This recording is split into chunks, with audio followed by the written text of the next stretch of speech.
Bonjour les amis, nouvelle vidéo aujourd'hui pour retrouver Diodo. Vous le savez, Diodo fait des lives exceptionnels sur son compte X que je vous invite bien sûr à regarder. Il reçoit bien sûr la fine fleur, il y avait Alain Soral notamment et Alain Escada, vous savez, le président de Civitas Europe, car Civitas a été dissous par Gérard Darmanin si je dis pas de bêtises, et ils reviennent tous ensemble avec de nouvelles révélations sur l'affaire Jeffrey Epstein. Mais juste avant bien sûr de les écouter, n'oubliez pas comme d'habitude de vous abonner, le pouce, le commentaire, le partage, le boost de la vidéo. Vérifiez bien aussi la cloche et les notifications car YouTube apparemment ne renvoie plus rien. Vérifiez également si vous êtes toujours abonné et n'hésitez pas aussi à me suivre sur Patreon, vous êtes de plus en plus nombreux à le faire. Vous avez du contenu exclusif sur cette plateforme et puis surtout nous avons là-bas une liberté d'expression totale. Et je remercie tous les donateurs sur Tipeee et sur YouTube. On regarde l'extrait et on en parle juste après. Voyez, à Epstein, Ariane de Rothschild a tout simplement missionné Epstein au nom du groupe Edmond de Rothschild pour négocier une réduction d'amende auprès du ministère de la Justice américain. Il faut savoir que le groupe Edmond de Rothschild était poursuivi pour avoir aidé des gros clients de sa banque à éluder l'impôt. Le groupe Edmond de Rothschild risquait plus de 100 millions d'amende et donc et bien plus encore en réalité.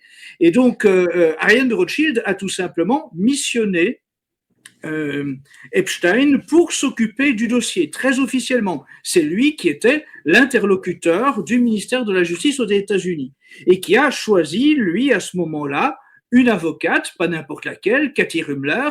Cathy Ruemmler, elle venait du cabinet juridique de Clinton et d'Obama et elle a donc été choisie pour s'occuper de la défense du groupe Edmond Rothschild. Il faut savoir qu'elle était tellement bien payée pour l'affaire qu'elle a refusé un poste de procureur. Au moment où elle a accepté de prendre la défense de Rothschild, on lui proposait un poste de procureur, mais elle s'est vue proposer un montant de 10 millions d'euros pour défendre le groupe Edmond Rothschild, 10 millions d'euros à répartir entre elle et son cabinet d'avocats.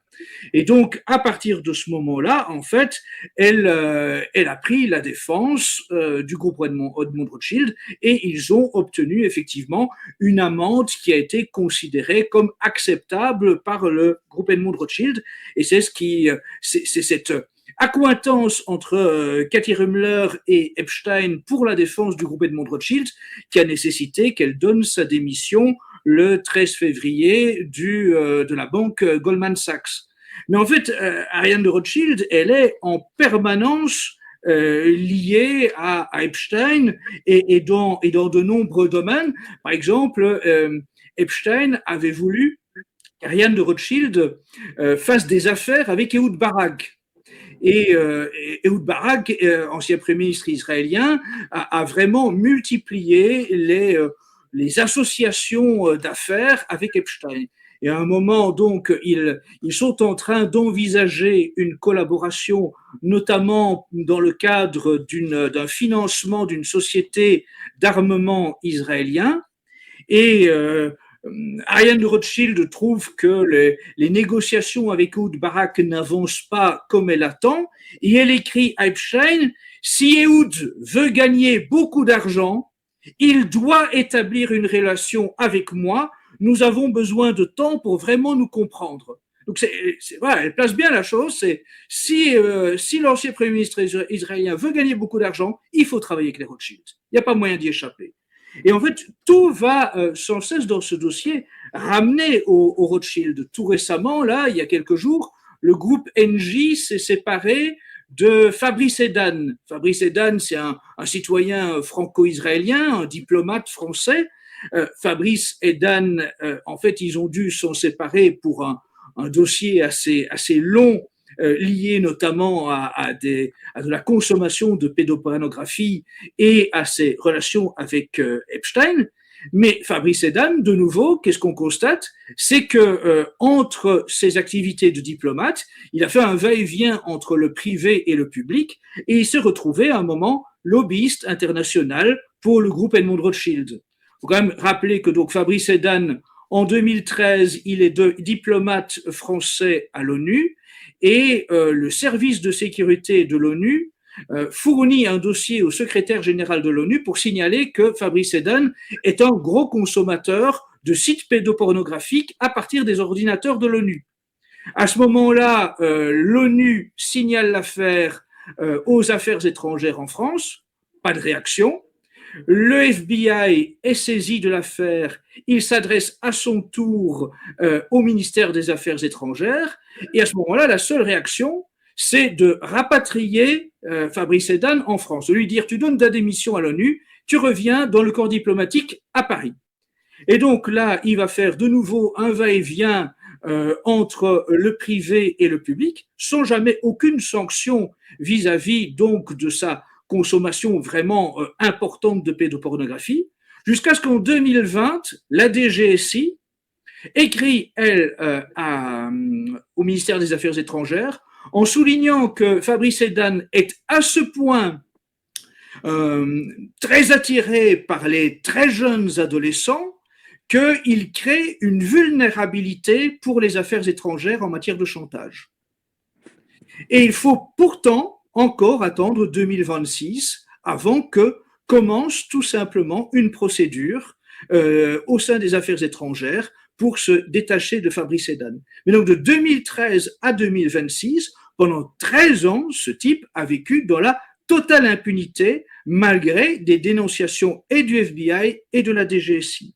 Dans le groupe Edmond Rothschild, on a aussi retrouvé Olivier Colomb, lui aussi un ancien diplomate français. Il a été secrétaire général du groupe Edmond Rothschild et c'est lui notamment qui, dans des échanges avec Epstein, parle de crevettes. Les femmes, c'est comme les crevettes. Il faut arracher la tête, il faut conserver le corps. Et Epstein lui dit ah, moi, j'aime pas les crevettes noires. Elles sont pas bon. Et Colomb dit t'as le même goût que moi. C'est le genre de conversation qu'ils ont dans leur moment d'amusement. Mais Colomb, donc, il a été tour à tour conseiller de Sarkozy, il a été chercheur de fonds pour Bruno Le Maire, il a été donc au service du groupe Edmond Rothschild, il a été au conseil d'administration d'Euronews et il s'est retrouvé il n'y a pas longtemps conseiller Afrique de Marine Le Pen. Donc voilà, tout ramène toujours au groupe Edmond Rothschild. La liste, elle est vraiment longue des gens dans le dossier Epstein qui sont liés au groupe Edmond Rothschild de près ou de loin. Il y a Jean Todt, qui est président de l'Institut international pour la paix, qui a été membre du conseil d'administration de la banque Rothschild. L'Institut international pour la paix a reçu 650 000 $ d'Epstein. Ils étaient en contact en permanence avec Olivier Colomb. Il y a eu un dîner en 2013 où Jean Todt reçoit Olivier Colomb, Abdallah du Qatar, Rachida Dati, l'ex-femme de Villepin et Terje Rod Larsen, qui est l'ancien ministre norvégien des Affaires étrangères, que l'on retrouve sans cesse dans tous les dossiers Epstein avec tous les autres contacts. Donc c'est vraiment une toile quand Dieudonné vous avez dit le fil d'Ariane, mais c'est vraiment ça. On tire le fil des Rothschild et on retrouve tous les éléments de ce spectre assez impressionnant des contacts d'Epstein. Et est-ce que ça remonte jusqu'à l'Élysée? Ah oui, on sait qu'effectivement, il apparaît que Epstein a eu des contacts avec Macron, que Epstein a demandé des conseils à Macron et vraisemblablement que Epstein a été reçu à l'Élysée. Donc les choses, évidemment, Macron nie, mais exactement comme tous les acteurs de ce dossier. En fait, quand on voit, il y a des centaines de noms de personnalités de par le monde qui sont impliqués dans l'affaire Epstein, et tous, évidemment, nous jouent le même scénario. On ne savait pas, on était au courant de rien, et même devant les évidences, continuent à nier.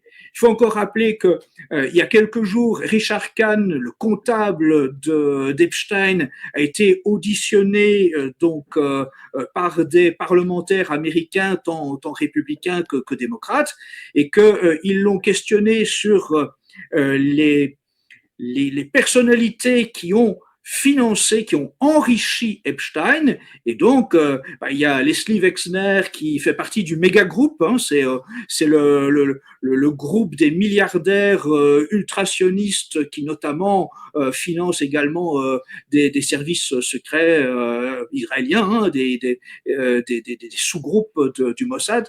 Il y a mais les Rothschild, précisément, les Rothschild sont cités par Richard Kahn comme ceux qui ont enrichi le plus avec Leslie Wexner, Léon Black. Léon Black, c'est un milliardaire qui est le PDG d'Apollo Global Management, qui a été également reçu au Ranch Zorro au Nouveau-Mexique dans la propriété d'Epstein.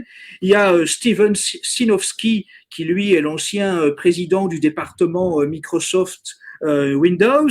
Il y a Glenn Dubin qui est investisseur en fonds spéculatifs, et il y a la famille Rothschild. Ce sont selon Richard Kahn, le comptable d'Epstein, les 5 noms qui ont le plus contribué à l'enrichissement d'Epstein. Le 6e nom, c'est Ehud Barak, l'ancien premier ministre israélien. Et bien sûr, aucune de ces personnes n'a été entendue. Parce qu'au final, qui a été entendu? Quel procès a été ouvert? Alors oui, il y a eu une commission américaine. Hillary et Bill Clinton ont été entendus. Ils sont en prison? Non, on les a même vus. Il y a des images d'eux où ils se promènent, main dans la main. La vie est belle, quoi. Au final, il ne se passe absolument rien. En France, Jacques Lang, la presse nous l'a lancé, comme on pourrait lancer un os à un chien. Et là aussi, aucune enquête. Au final, aucun pays dans le monde ne fait la lumière sur l'affaire de Weinstein. Car oui, la plupart des pays dans le monde sont touchés. Certains pays plus que d'autres. Mais rien. Silence assourdissant. Je vais quand même faire un petit rappel parce que c'est quand même très important. On parle de viol, de pédocriminalité, de torture, de rituels, de sacrifices. Et je vais m'arrêter là. Sur non seulement des jeunes filles, des jeunes garçons, des bébés, des nouveau-nés. C'est écrit noir sur blanc, j'invente rien. Et pourtant, non seulement cela suscite aucune réaction dans les populations, et ça raconte beaucoup de choses sur nous-mêmes et sur ce que nous sommes devenus. Et puis bien sûr, la justice, les politiques, on est passé à autre chose. En France, on est passé aux élections municipales, on est passé au prix de l'essence. C'est quand même des choses beaucoup plus importantes que de savoir qu'on fasse subir des choses atroces à des enfants. En fait, on sait qu'on est malade, on sait que nos sociétés, que nos populations est malade. Mais la question que je vous pose, est-ce qu'on ne serait pas finalement mort? Merci d'avoir regardé la vidéo les amis, n'oubliez pas, comme d'habitude, de vous abonner, le pouce, le commentaire, le partage, le boost de la vidéo. Prenez soin de vous, que Dieu vous protège, allez ciao.